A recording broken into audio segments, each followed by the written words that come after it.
الحمد لله وكفى وسلام على عباده الذين اصطفى أما بعد فقد قال الله تبارك وتعالى في القرآن المجيد والفرقان الحميد فأعوذ بالله من الشيطان الرجيم بسم الله الرحمن الرحيم وذكر فإن الذكرى تنفع المؤمنين۔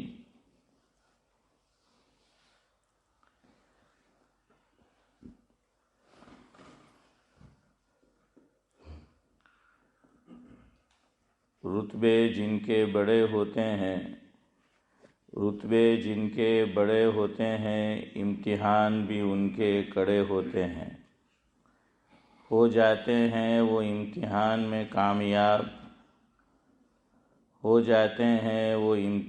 میں کامیاب، جذبے جن کے کھرے ہوتے ہیں۔ آگ ہے اولاد ابراہیم ہے نمرود ہے، کیا پھر کسی کو کسی کا امتحان مقصود ہے۔ آج بھی ہو گر ابراہیم سا ایماں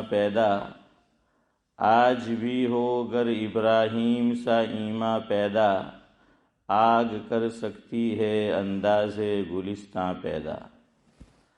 بزرگان محترم، آج کا یہ دن جس میں ہم جمع ہے، یہ عید الاضحیٰ کا دن ہے، اور اس کی نسبت جلیل القدر پیغمبر حضرت ابراہیم علیہ السلام کی طرف ہے۔ یہ پورا واقعہ کیا ہے، اس کی سرگزشت اور اس کی تفصیل اللہ تبارک و تعالی نے قرآن کریم کے اندر بیان فرمائی ہے۔ قرآن کریم کے اندر ایک سورت ہے جس کا نام ہے سورہ صافات۔ 23ویں پارے میں یہ سورت ہے۔ یاسین شریف ہر مسلمان روزانہ اس کی تلاوت کرتا ہی ہے اور کرنا چاہیے۔ اللہ تبارک و تعالی مجھے بھی اور آپ کو بھی نماز فجر کے بعد بطور خاص اس کی تلاوت کی توفیق مرحمت فرمائے۔ تو یاسین شریف جو ختم ہوتی ہے، اس کے بعد جو سورت شروع ہوتی ہے اس کا نام ہے سورہ صافات۔ اس میں اللہ رب العزت اس واقعے کو یوں بیان کرتے ہیں کہ وقال انی ذاہب الی ربی سیہدین، کہ حضرت ابراہیم علیہ السلام نے فرمایا کہ میں جانے والا ہوں، میرا رب مجھے سیدھی راہ دکھائے گا۔ یہ ہجرت کی طرف اشارہ ہے۔ مشہور واقعہ ہے حضرت ابراہیم علیہ السلام کا، ہم سب جانتے ہیں کہ نمرود نے آگ جلائی، آگ بھڑکائی، اور حضرت ابراہیم علیہ السلام کو آگ کے اندر ڈال دیا گیا۔ قرآن کریم مجھے اور آپ کو یہ بتاتا ہے کہ اس آگ نے حضرت ابراہیم علیہ السلام کو ذرہ برابر نقصان نہیں پہنچایا۔ اس سے معلوم یہ ہوا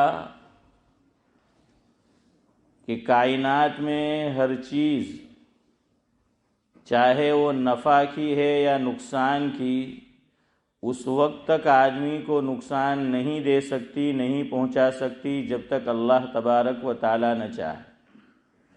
جب تک اللہ تبارک و تعالی کا حکم نہ ہو، امر نہ ہو، کوئی چیز جو اس کی خاصیت ہے اس کے مطابق بھی کام نہیں کر سکتی۔ آگ کی خاصیت ہے جلانا، لیکن آگ نے نہیں جلایا۔ کیوں؟ اللہ رب العزت نے آگ کی صفت تو جلانا ہے، لیکن آگ کو یہ حکم دیا جس کو قرآن کریم یوں تعبیر کرتا ہے کہ قلنا یا نار کونی بردا وسلاما علی ابراہیم۔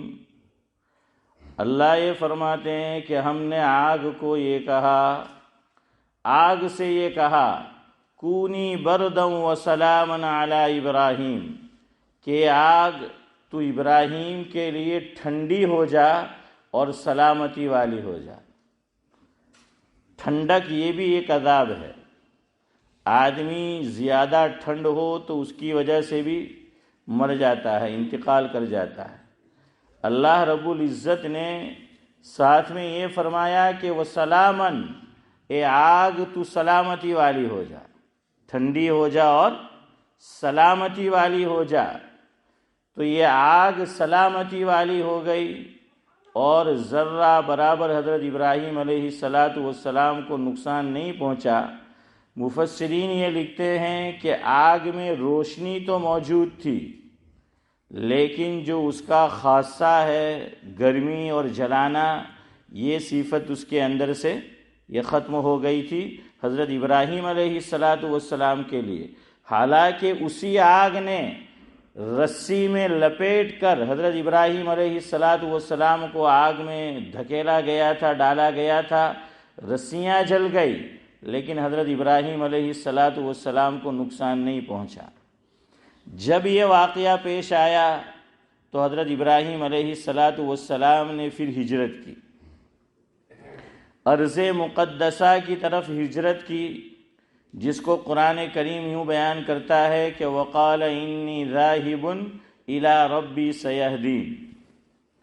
اب تک حضرت ابراہیم علیہ السلام کی کوئی اولاد نہیں تھی، یہ آگ کا واقعہ پیش آیا، اس کے بعد حضرت ابراہیم علیہ السلام نے جب ہجرت کی ہے ارض مقدسہ کی طرف، تو پھر بارگاہ الہی میں حضرت ابراہیم علیہ السلام نے ہاتھ بلند کیے اور یہ دعا کی کہ ربی حب لی من الصالحین، ربی حب لی من الصالحین، کہ اے میرے رب، مفہوم ہے کہ تو مجھے نیک صالح اولاد عطا فرما۔ انبیاء کرام علیہم السلام کی دعا سے اور دعاؤں سے بھی ہمیں بہت کچھ سیکھنے کو ملتا ہے۔ یہ دعائیں قرآن کریم میں جو حضرات انبیاء کرام علیہم السلام کی اللہ رب العزت نے بیان فرمائی ہیں، تو اس میں بھی ہمارے لیے سبق ہے۔ حضرت ابراہیم علیہ السلام نے صرف اولاد نہیں مانگی کہ اللہ تو مجھے اولاد نصیب فرما۔ یہی کوتاہی اور یہ غلطی اور بھول ہم میں سے بہت سے لوگ، جن کو اللہ رب العزت نے اولاد نہیں عطا فرمائی ہوتی، جب وہ دعا کرتے ہیں تو صرف یہ دعا کرتے ہیں کہ اللہ تو ہمیں اولاد عطا فرما، لڑکا عطا فرما، لڑکی عطا فرما، لیکن ایک شرط جو آگے بڑھانی چاہیے وہ ہم میں سے بہت سے لوگ بھول جاتے ہیں، اور پھر دنیا ہی میں بعض مرتبہ اس کا نتیجہ بھی بھگتنا پڑتا ہے۔ اللہ تبارک و تعالیٰ سے جب اولاد مانگا کرو تو ساتھ میں یہ جملہ بڑھاؤ کہ اللہ تو مجھے جو اولاد عطا فرمائے وہ کیا ہو؟ نیک ہو، متقی ہو، پرہیزگار ہو، آنکھوں کی ٹھنڈک ہو۔ قرآن کریم میں 19واں پارہ، اس میں اللہ رب العزت نے عباد الرحمن کے چند اوصاف بیان فرمائے کہ اللہ تبارک و تعالیٰ کے نیک بندوں میں کیا کیا کوالٹی ہوتی ہے، کیا کیا صفات ہوتی ہے، ان کے کیا اوصاف ہوتے ہیں۔ ان میں سب سے آخری وصف ترتیب کے اعتبار سے جو قرآن کریم نے بیان کیا وہ یہ ہے کہ والذین یقولون ربنا هب لنا من ازواجنا وذریاتنا قرۃ اعین واجعلنا للمتقین اماما۔ مفہوم یہ ہے کہ جو عباد الرحمن ہیں، جو اللہ تبارک و تعالیٰ کے برگزیدہ بندے ہیں، وہ اللہ تبارک و تعالیٰ سے یوں دعا کیا کرتے ہیں کہ اللہ تو ہمیں ایسی بیویاں عطا فرما اور ایسی اولاد عطا فرما کہ جو ہماری آنکھوں کے لیے کیا بنے؟ ٹھنڈک بنے، جو ہماری آنکھوں کی ٹھنڈک بنے، جو متقی ہو، پرہیزگار ہو، آنکھوں کی ٹھنڈک بننے والی ہو۔ تو اس لیے جب بھی اولاد کے لیے سوال کرے، اللہ تبارک و تعالیٰ سے جب بھی دعا کرے اولاد کے لیے، تو یہ دعا کیا کرے کہ اللہ تو ہماری اولاد کو نیک صالح بنا، آنکھوں کی ٹھنڈک بنا۔ اور اگر اللہ نے اولاد دے رکھی ہے تب بھی اولاد کے لیے دعا مانگتے رہنا ہے۔ ماں باپ کو اولاد کے لیے دعا مانگتے رہنا ہے، اور دعا یہ مانگنا ہے کہ اللہ رب العزت تو ہماری اولاد کو نیک صالح بنا، آنکھوں کی ٹھنڈک بنا، ہمارا بھی فرما بردار بنا اور اسلام کا بھی تابع دار بنا۔ حضرت زکریہ علیہ السلام کی دعا بھی قرآن کریم میں اللہ رب العزت نے بیان فرمائی ہے کہ حضرت زکریہ علیہ السلام کے یہاں بھی کوئی اولاد نہیں ہے۔ جب وہ اولاد کے لیے دعا مانگتے ہیں تو قرآن کریم اس کو یوں ذکر کرتا ہے کہ رب ہب لی من لدنک ذریۃ طیبہ انک سمیع الدعاء۔ یہاں پر حضرت زکریہ علیہ السلام نے بھی جب اولاد کا سوال کیا تو فرمایا کہ رب ہب لی من لدنک ذریۃ طیبہ، ایک جملہ بڑھایا ہے طیبہ، کہ جو اولاد ہو وہ کیسی ہو؟ پاکیزہ ہو، نیک ہو، صالح ہو، ورنہ یہی اولاد وبال جان بن جاتی ہے۔ اولاد کی محبت میں گرفتار ہو کر بعض مرتبہ ماں باپ نہ کرنے کے کام کر گزرتے ہیں۔ بعض مرتبہ یہی اولاد جسے میں اور آپ نعمت سمجھتے ہیں، اللہ تعالیٰ کی رحمت سمجھتے ہیں، واقعی اولاد اللہ تبارک و تعالیٰ کی رحمت ہوتی ہے، لیکن حضرت تھانوی رحمۃ اللہ علیہ کا ملفوظ ہے، فرمایا کہ اولاد ہر مرتبہ نعمت نہیں، بعض مرتبہ زحمت بھی ہوتی ہے۔ ہر مرتبہ رحمت نہیں ہوتی، بعض مرتبہ یہ زحمت بھی ہوتی ہے۔ ماں باپ وہ کچھ کر گزرتے ہیں جس کی اسلام اجازت نہیں دیتا، لیکن اولاد کی محبت میں گرفتار ہو کر ناکردنی کر جاتے ہیں۔ اس لیے جن کی اولاد نہیں ہے وہ بھی اولاد کا سوال کرے تو قرآن کریم مجھے اور آپ کو یہ تعلیم دیتا ہے کہ ہم ایک جملہ بڑھائے کہ اللہ ہمیں نیک صالح اولاد عطا فرما، اور ہمیں جو اولاد دے رکھی ہے اللہ رب العزت نے تو ان کے لیے بھی دعا کرتے رہے کہ اللہ رب العزت ہماری اولاد کو نیک صالح بنا۔ اور علماء نے یہ لکھا ہے کہ سنت نماز میں، نفل نماز میں، قاعدہ اخیرہ میں درود شریف کے بعد یہ دعا اللہ رب العزت سے مانگا کرو کہ ربنا ہب لنا من ازواجنا وذریاتنا قرۃ اعین واجعلنا للمتقین اماما۔ نماز کے اندر نہیں مانگتے، نہیں مانگ سکتے یا یاد نہیں رہا تو نماز کے بعد اللہ رب العزت سے یہ دعا کیا کرو کہ ربنا ہب لنا من ازواجنا وذریاتنا قرۃ اعین واجعلنا للمتقین اماما۔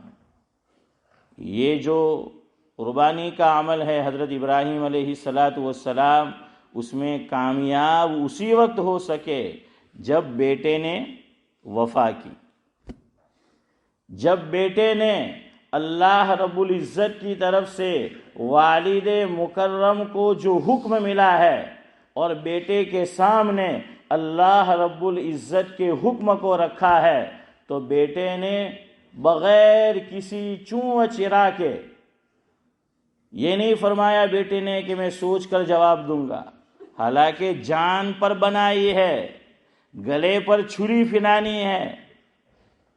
بیٹا چاہتا تو باپ سے یوں کہہ سکتا تھا کہ یہ تو میری جان چلی جائے گی، آپ نبی ہے، آپ پیغمبر ہے، آپ اللہ تبارک و تعالیٰ سے دعا کرے، اللہ آپ کی دعا کو سنے گا اور میرے گلے پر چھری نہ پھرانی پڑے۔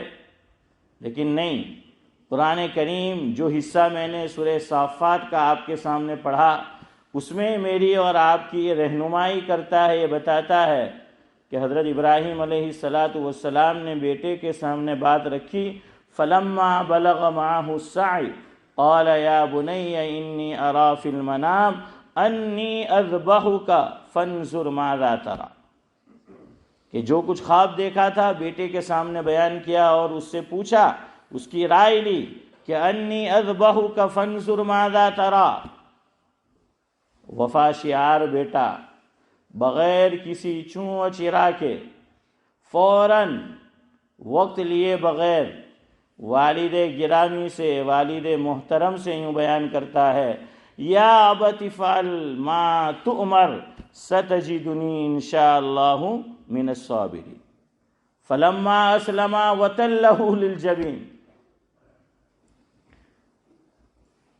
پہلے بیٹے نے سر خم تسلیم کیا ہے اور اس کے بعد فلما اسلم اللہ رب العزت بیان کرتے ہیں کہ باپ بیٹے دونوں نے سر خم یہ تسلیم کر دیا۔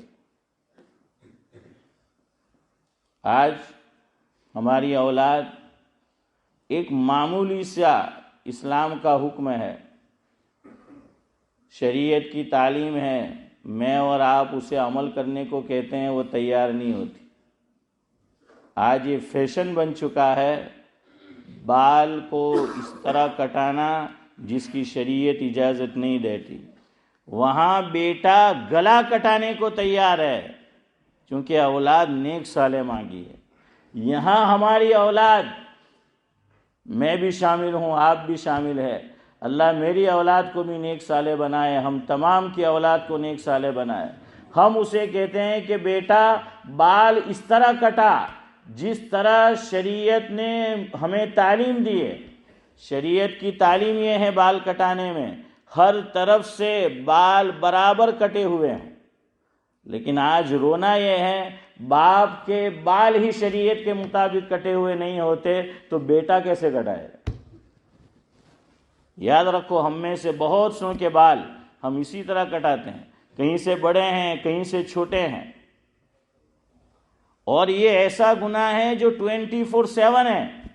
بعض گناہ ایسے ہوتے ہیں جو 24/7 چلتے ہیں، ہم نماز پڑھ رہے ہیں تب بھی وہ گناہ جاری ہے، قرآن کریم کی تلاوت کر رہے ہیں تب بھی وہ گناہ جاری ہے۔ شریعت مطہرہ جو اللہ رب العزت نے مجھے اور آپ کو عطا فرمائی ہے، اس کا نام مذہب نہیں ہے، اس کا نام دین ہے۔ قرآن کریم کہتا ہے ان الدین عند اللہ الاسلام ومن یبتغ غیر الاسلام دینا فلن یقبل منہ۔ مذہب میں اور دین میں علماء نے یہ فرق کیا ہے کہ مذہب چند رسومات کا نام ہوتا ہے جیسے اور مذاہب ہے، لیکن اسلام مذہب نہیں ہے، اسلام یہ دین ہے کہ اس میں سر کے بال سے لے کر پاؤں کے ناخن تک ہماری یہ جو کم و بیش 6 فٹ کی باڈی ہے یا اس سے کم و بیش، اس میں ہمیں کس طرح عمل کرنا ہے اللہ رب العزت نے مجھے اور آپ کو یہ تعلیم بھی دے دی۔ پیدائش سے لے کر بچہ پیدا ہوا کیا عمل کرنا ہے، وہاں سے لے کر ماں کے پیٹ سے نکلنے سے لے کر قبر کے پیٹ میں داخل کرنے تک، قبر میں داخل کرنے تک ہمیں شریعت نے تعلیم دی ہے۔ کسی موقع پر ہمیں یتیم نہیں چھوڑا، ہمیں ایسا نہیں ملے گا کہ بتایا نہ گیا ہو کہ مجھے اور آپ کو کیا عمل کرنا ہے۔ اس لیے یہ قربانی آج کا سبق صرف جانور کے گلے پر چھری پھیر دینا یہ قربانی نہیں ہے. قربانی یہ ہے ہم اپنے نفس کے جو ناجائز جذبات ہیں، جو وہ خواہشات جس سے اسلام مجھے اور آپ کو منع کرتی ہیں، ان جذبات پر چھری پھیرنا، اس پر عمل نہ کرنا، یہ اصل قربانی. جانور بھی مطلوب ہے ایک درجے میں، لیکن اصل ہمیں یہ بتانا، اللہ رب العزت یہ بتانا چاہتے ہیں اصل قربانی تو بیٹے کی تھی. دیکھیے ماں باپ کو اولاد اپنی جان سے زیادہ قیمتی معلوم ہوتی. اولاد بیمار ہوتی ہیں تو بعض مائیں بلائیں لیتی ہیں کہ اللہ میرے بچے نے ابھی دیکھا ہی کیا ہے، تو میری جان لے لے اور میری جو عمر کے ایام باقی ہیں میری اولاد کو لگ جائے، میرے بیٹے کو لگ جائے، میری بیٹی کو لگ جائے. تو یہ امتحان لیا گیا کہ چھری پھیرو بیٹے کے گلے پر. اور وہ بھی وہ جو باپ کے ساتھ چلنے پھرنے لگا تھا، جانے لگا تھا، تب تو اولاد اور زیادہ پیاری لگتی ہے، محبوب معلوم ہوتی ہے. اس لیے آج کے دن میں سب سے زیادہ آپ لوگوں سے میں محتاج ہوں. اللہ پہلے مجھے عمل کی توفیق عطا فرمائے اور ہم تمام کو عمل کی توفیق نصیب فرمائے. آج کا یہ دن مجھے اور آپ کو یہ سبق دیتا ہے کہ قل ان صلاتی ونسکی ومحیای ومماتی للہ رب العالمین، کہ اللہ تبارک و تعالی یوں بیان فرماتے ہیں کہ آپ فرما دیجئے ان صلاتی ونسکی، میری نماز، میری قربانی، میرا جینا، میرا مرنا، یہ سب کس کے لیے ہے؟ للہ رب العالمین، اللہ رب العزت کے لیے. دیکھیں ہم نیک اولاد کی دعا نہیں مانگتے. آج کتنے ماں باپ ہیں جو رو رہے ہیں. اور اس ملک میں موجودہ دور کا سب سے بڑا المیہ یہ ہے کہ ہماری اولاد ہمارے کہے میں نہیں ہے، ہماری اولاد ہماری آنکھوں کی ٹھنڈک نہیں ہے. کتنے ماں باپ ہیں جو گٹ گٹ کے مر رہے ہیں. زندگی موت سے بدتر ہو چکی ہے.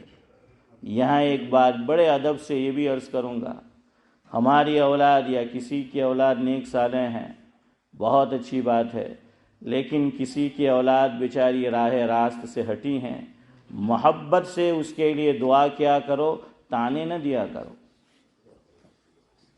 سنایا نہ کرو ان کے ماں باپ کو، ان کی فیملی والوں کو، یا ہنسی مذاق اور ٹھٹھا نہ بناؤ. کس کی اولاد کب راہ راست سے پھر جائے کچھ نہیں کہا جا سکتا. ہمیں درد ہونا چاہیے، غم ہونا چاہیے کہ اللہ رب العزت ہر ایک کی اولاد کو آنکھوں کی ٹھنڈک بنائے، نیک صالح بنائے. تو بہرحال آج کا ایک سبق یہ بھی ہے کہ باپ اور بیٹا، یہ ان کی جو قربانی کا عمل ہے کہ باپ ایسی تربیت کرے کہ بیٹا اللہ کا حکم کوئی آ جائے تو لبیک کہے. اور یہ تربیت پتہ چلا پیدائش سے پہلے سے. نیک صالح اولاد مانگنا یہ پہلے سے ہے، ابھی اولاد پیدا نہیں ہوئی ہے، لیکن وہیں سے دعا کی جا رہی ہے کہ ربی حبلی من الصالحین. وقت ہو گیا ہے. ایک اور عمل جو حدیث پاک میں آیا ہے کہ جس سے شیطان کا قابو نہیں رہے گا ہماری اولاد پر، وہ اور ایک اور پوائنٹ کہہ کر گفتگو ختم کرتا ہوں.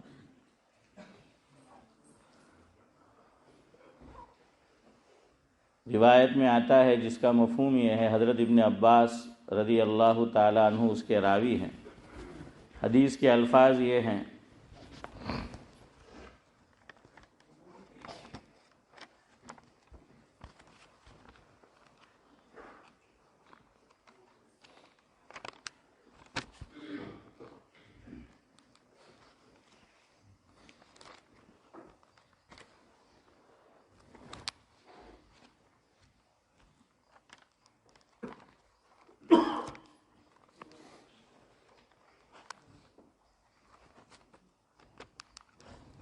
عن ابن عباس رضی اللہ تعالی عنہ قال قال رسول اللہ صلی اللہ علیہ وسلم لو ان احدکم اذا اراد ان یأتی اہلہ قال بسم اللہ اللہم جنبنا الشیطان وجنب الشیطان ما رزقتنا فإنه إن يقدر بينهما ولد في ذلك لم يزره شیطان ابدا رواہ البخاری و مسلم۔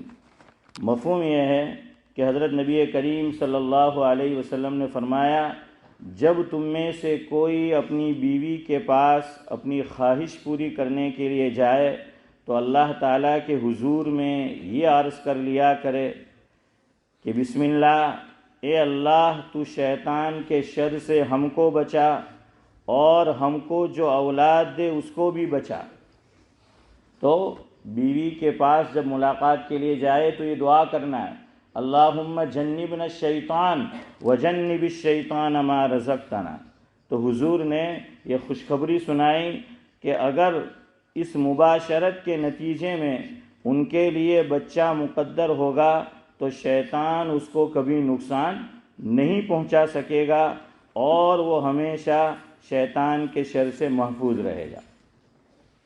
حضرت مولانا محمد منظور نعمانی صاحب نور اللہ مرقدہ نے معارف الحدیث جلد پنجم میں یہ روایت ذکر فرمائی ہے اور صفحہ نمبر 145 پر یہ تحریر فرماتے ہیں کہ شیخ عبدالحق محدث دہلوی نے اس حدیث سے پاک کی شرح میں لکھا ہے کہ اس حدیث سے مفہوم ہوتا ہے کہ اگر مباشرت کے وقت یعنی میاں بیوی جب ملاقات کرے اللہ تعالیٰ سے اس طرح دعا نہ کی اور خدا کی طرف سے بالکل غافل ہو کر بہائم کی طرح یعنی جانوروں کی طرح بس اپنے نفس کا تقاضا پورا کر لیا تو ایسی ملاقات کے نتیجے میں پیدا ہونے والی اولاد شیطان کے سر سے محفوظ نہیں رہے گی۔ اس کے بعد فرماتے ہیں، یعنی یہ تو شاہ صاحب کا دور ہے، شاہ عبدالحق محدث دہلوی کا، کہ اس زمانے میں پیدا ہونے والی نسل کے احوال، اخلاق، عادات جو عام طور سے خراب اور برباد ہے تو اس کی خاص بنیاد یہی ہے۔ تو ایک تو نیک اولاد کی دعا پیدائش سے پہلے، پیدا ہونے کے بعد بھی۔ دوسرا، ہم میں سے بعض لوگ اہتمام کرتے بھی ہے تو کب؟ جب نیا نیا نکاح ہوتا ہے اور پہلی رات کو میاں بیوی ملنے والے ہوتے ہیں۔ یہ عمل بہت کم لوگ کرتے ہیں بہت کم، تب یہ دعا پڑھتے ہیں۔ نہیں، جب بھی میاں بیوی، اور دیکھیے شریعت نے اس کو عبادت قرار دیا، میاں بیوی اپنے یہ نفس کے تقاضے کو، یہ جو چیز اللہ نے رکھی ہے اس پر صدقے کا ثواب ہے، لیکن جب بھی ملاقات کرے تو یہ دعا کرنی ہے۔ بہت زیادہ لمبی دعا نہیں ہے، اللہم جنبنا الشیطان وجنب الشیطان ما رزقتنا، یا پھر کم از کم اپنی زبان میں یوں کہہ لے کہ اللہ شیطان کے شر سے ہماری بھی حفاظت فرما، اور اس ملاقات کے نتیجے میں تو ہمیں جو اولاد دے تو ہماری اس اولاد کی بھی شیطان کے شر سے کیا فرما؟ حفاظت فرما۔ اللہ تبارک و تعالی جن کی اولاد اللہ نے جن کو دے رکھی ہیں ان کو نیک صالح بنائے، آنکھوں کی ٹھنڈک بنائے، اور جن کو اللہ تبارک و تعالی شادی کے نتیجے میں، بعد میں نکاح کے نتیجے میں اولاد دے گا، اللہ تعالیٰ تمام کی اولاد کو نیک صالح بنائے، آنکھوں کی ٹھنڈک بنائے، آمین۔ وآخر دعوانا الحمدللہ رب العالمین۔ بھائی آج بہت سے لوگوں نے عید کی نماز سے پہلے یہ نفل نماز پڑھی، چاہے تحیۃ المسجد ہو یا نفل ہو، یہ باقاعدہ حدیث ہے، یہ کسی امام کا قول نہیں ہے، حدیث ہے کہ آپ صلی اللہ علیہ وسلم، مفہوم ہے دونوں عید میں، عیدین میں، عید الفطر ہو یا عید الاضحیٰ، عید کی نماز سے پہلے نفل نماز نہیں پڑھنا۔ آج کے دن جب تک عید کی نماز نہ ہو جائے تو اشراق کی نماز بھی نہیں ہے، اس وقت تک اشراق بھی نہیں پڑھنا۔ اور حضور کا عمل تو حدیث پاک میں یہ آیا، مفہوم ہے کہ عید کے دن آپ صلی اللہ علیہ وسلم عیدگاہ میں عید کی نماز سے پہلے بھی کوئی نفل نہیں پڑھتے تھے، اور عید کی نماز کے بعد بھی گھر جا کر ادا فرماتے تھے، مسجد میں نہیں ادا فرماتے۔ اور فقہا نے مسئلہ لکھا کہ گھروں میں جو ہماری مائیں بہنیں ہیں وہ بھی عیدین میں عید کے دن نفل نماز اس وقت تک ادا نہیں کرے گی جب تک ان کی لوکل مسجد میں عید کی نماز ادا نہ ہو جائے۔ اس لیے بھائی یاد رکھے کہ عیدین میں جو ہے عید کی نماز سے پہلے بھی کوئی نفل نہیں پڑھنا ہے، نہ اشراق پڑھنا ہے، نہ تحیۃ الوضو پڑھنا ہے، نہ تحیۃ المسجد پڑھنا ہے، نہ عام نفل نماز پڑھنا ہے، کوئی بھی نماز نہیں پڑھنا ہے، چونکہ یہ عید کی نماز ہے اور عید کی نماز واجب ہے۔ تو اس لیے آج نفل کو ادا نہیں کیا جائے گا۔ فجر کی نماز ادا کی وہ سنت پہلے، بعد میں فرض ہے، فرض عین، اور اس کے بعد یہ واجب ہے، اور پھر جو ہے وہ نفل ہے ترتیب کے اعتبار سے۔ اس لیے عیدین میں پہلے کس کو ادا کیا جاتا ہے اور ادا کرنا ہے؟ ارے بولو، ہیں؟ نہیں سمجھ آیا؟ عید، ہاں پھر واجب، تو عید کی نماز جو ہے وہ پڑھنی ہے۔ سبحان اللہ و بحمدہ، سبحانک اللہم و بحمدک، نشہد ان لا الہ الا انت، نستغفرک و نتوب۔ یہ احمدی بتا دے گا انگلش میں، سب ترتیب بتا دے کیسے۔ Lots of people coming forward, you see,